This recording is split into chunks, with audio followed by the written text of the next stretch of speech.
Happy anniversary. நம்மள யாராலையும் பிரிக்க முடியாது. என்ன நடந்தாலும் தைரியமா ஃபேஸ் பண்ணலாம் சேர்ந்து. Happy anniversary.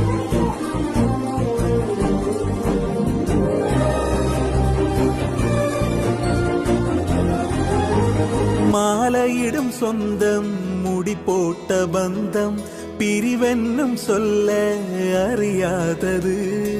அழகான மனைவி அன்பான துணைவி அமைந்தாலே பேரின்பமே.